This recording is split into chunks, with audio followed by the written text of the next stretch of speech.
Welcome to Relaxed Reddit Readings. Today we have 4 Reddit stories for you. Reddit stories that made me question everything. Story 1. Sister-in-law expects free handyman after insulting my skills. So my sister-in-law just demanded I install her dishwasher after telling me I'm too incompetent to help with anything. Let me explain this wild situation. My wife's sister lives on the family farm owned by her brother. She doesn't pay rent, doesn't contribute financially, and generally seems to have a long-standing sponsorship arrangement with the rest of the family. New appliances, computers, cars, they all just appear around her like she's some kind of minor royal. Recently she came over to our house because her dishwasher was acting up. I offered to take a look since I'm pretty handy with appliances and have successfully repaired washers, dryers, and dishwashers before. But she immediately shut me down saying something like, "Oh no, I need someone who actually knows what they're doing." Ouch, right? She then paid a repair guy $200 to come out and tell her the dishwasher was beyond repair and needed to be replaced. Fast forward a week, and guess who shows up at our door? My sister-in-law with a brand new dishwasher still in the box, asking if I could install it for her. I was honestly shocked by the audacity. I reminded her that just last week she said I wouldn't know what I was doing with her appliances. She tried to laugh it off and said she was just being cautious before, but now that it's just an installation and not a repair, surely I could handle that. The thing is, dishwasher installation isn't exactly simple. You're dealing with water lines, electrical connections, making sure it's level, properly secured, testing for leaks. It's actually more complex than many repairs. I told her thanks but no thanks, and suggested she hire the same professional who diagnosed her old unit since she clearly preferred expert help. She got visibly frustrated and said I was being petty and holding a grudge. Then she tried a different approach, saying family should help family and that I was being unreasonable. My wife was caught in the middle but ultimately supported my decision. She agreed that her sister was being hypocritical. The sister-in-law left pretty angry, and now there's tension in the family. Some relatives think I should just help out and let it go, while others understand why I'm annoyed. The thing that really gets me is the double standard. When she needed diagnosis and repair work, I wasn't qualified enough. But when she needs free labor for installation, suddenly I'm good enough. It feels like she only values my skills when it saves her money. Plus, if something goes wrong during installation and there's a leak or electrical issue, guess who's going to get blamed? The guy who supposedly doesn't know what he's doing. I'm not trying to be vindictive, but I also don't think I should be treated like a discount handyman who's only good enough when it's convenient. Am I being too petty here, or do I have a right to expect some basic respect? If you're enjoying these stories, hit that like button and let me know in the comments which story you relate to the most.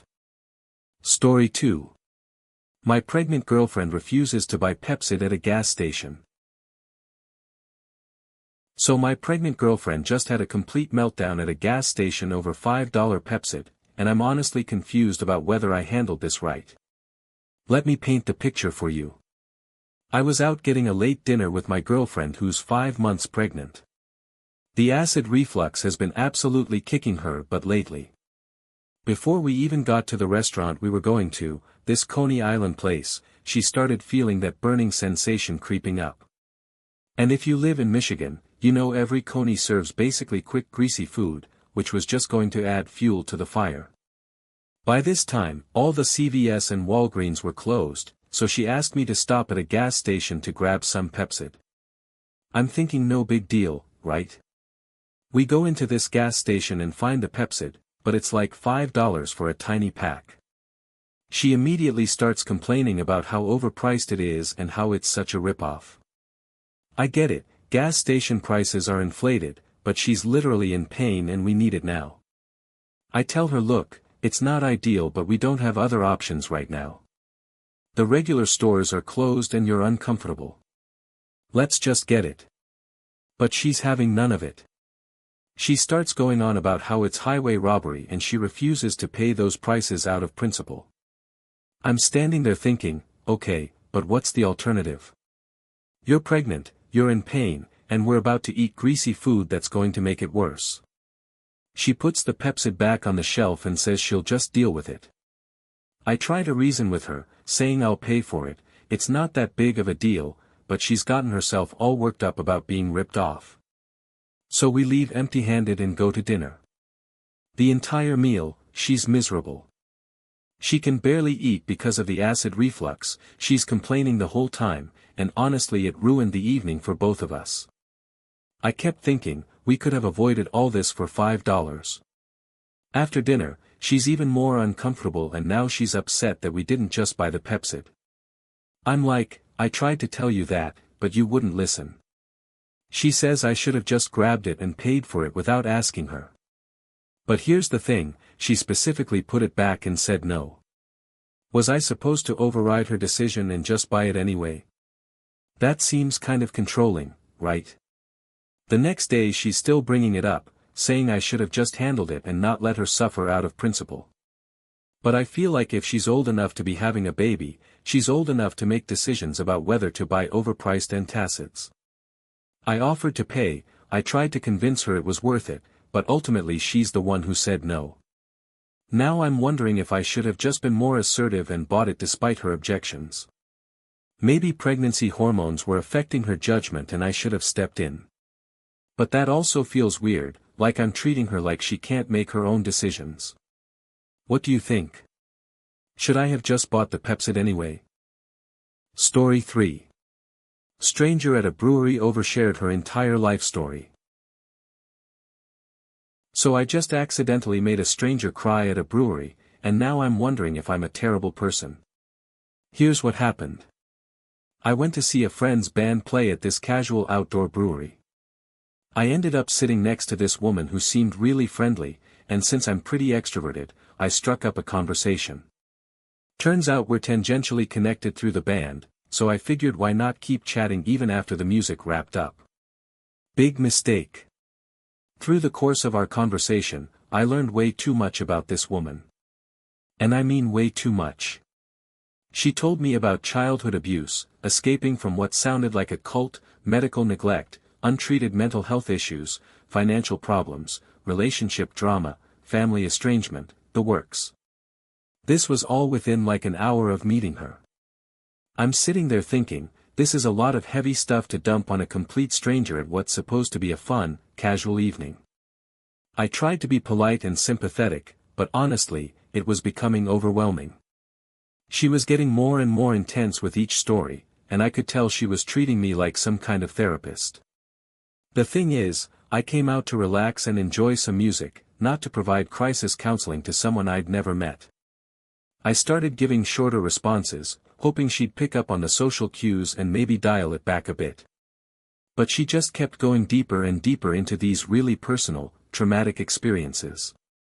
Finally, I tried to politely redirect the conversation.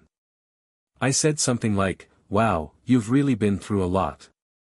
Have you been able to talk to a professional about some of these things? Sometimes it really helps to have that support." I thought I was being tactful and maybe even helpful. But she immediately got defensive and said, "So you think I'm crazy?" I tried to clarify that's not what I meant at all, that therapy is just a good resource for anyone dealing with difficult experiences. But she started getting really upset, saying that everyone always tries to get rid of her and nobody wants to listen to her problems. Then she started crying and saying I was just like everyone else who can't handle her truth. She gathered up her stuff and left, but not before telling me I was a fake person who pretends to care but really doesn't. I felt awful watching her leave upset, but I'm also confused about what I was supposed to do differently. I mean, I listened for over an hour to incredibly heavy, personal stuff from someone I'd just met. I tried to be kind and supportive, but there's only so much a stranger at a brewery can handle, right? My friend said I did nothing wrong and that she was being inappropriate by oversharing like that with someone she didn't know. They said suggesting therapy was actually thoughtful advice. But I can't shake the feeling that maybe I could have handled it better. Maybe she really needed someone to listen and I failed her when she was vulnerable. Was I wrong to try to redirect that conversation? Story 4. My history teacher moved our test last minute. So I just wrote an email to my teacher that might have gotten me in serious trouble, and I need to know if I completely overreacted here. I'm a 16-year-old girl in a Polish bilingual high school with extended English, math, geography and IT classes. 2 weeks ago, we had a history test planned for Wednesday. It was only covering 5 topics and was supposed to be all multiple choice, so honestly not that difficult. Me and 2 other girls were even studying for it during PE class because we figured it was pretty manageable. Then we found out our teacher would be absent on Wednesday, so obviously the test got moved. No big deal, these things happen. But here's where it gets frustrating. On Thursday afternoon, he announced the test would happen on Friday instead. Later that same day, he changed his mind again and said it would be the following Monday. Then Monday came around and he moved it again to Tuesday. At this point, I'm getting pretty annoyed because I've been studying consistently, keeping the material fresh in my mind, but all these changes were making it hard to stay prepared. But wait, it gets worse. On Tuesday, he decided to completely change the format. Instead of the 5 topics with multiple choice questions we've been preparing for, he announced it would now cover 8 topics and be all essay questions. 8 topics. And essays instead of multiple choice. That's a completely different test requiring a totally different type of preparation. I was furious. This wasn't just a schedule change anymore, this was changing the entire scope and difficulty of the exam. All that studying I'd done was basically useless now because I'd been preparing for factual recall, not essay writing about additional topics. So I wrote him an email. I tried to be respectful, but I explained how frustrated I was with all the changes. I pointed out that we'd been preparing for a specific type of test and that constantly moving dates and then changing the format entirely wasn't fair to students who had been studying consistently. I mentioned that some of us had planned our study schedules around the original date and format, and that this was disrupting our preparation for other classes too. I sent the email and immediately started second-guessing myself. Was I being disrespectful to a teacher? Should I have just accepted the changes and adapted without complaining? The thing is, I work really hard in school and I take my grades seriously. When a teacher gives us parameters for a test, I prepare accordingly. It feels unfair to completely change those parameters multiple times, especially when the final version is significantly more difficult than what was originally planned. Some of my classmates said I was brave for speaking up, others thought I was being too confrontational. I haven't heard back from the teacher yet, and I'm worried I might have damaged my relationship with him or gotten myself in trouble. But I also feel like students have a right to consistency in their coursework. Teachers wouldn't accept it if we kept changing our project topics and formats after the deadline, so why should we accept it from them? Did I cross a line by writing that email? If you enjoyed these stories, drop a comment telling me which one was your favorite. And if you want more relaxed Reddit readings, make sure to like, subscribe, and hit the bell so you never miss a video. Thanks for watching. If you enjoyed these stories, like, comment and subscribe for more relaxed Reddit readings.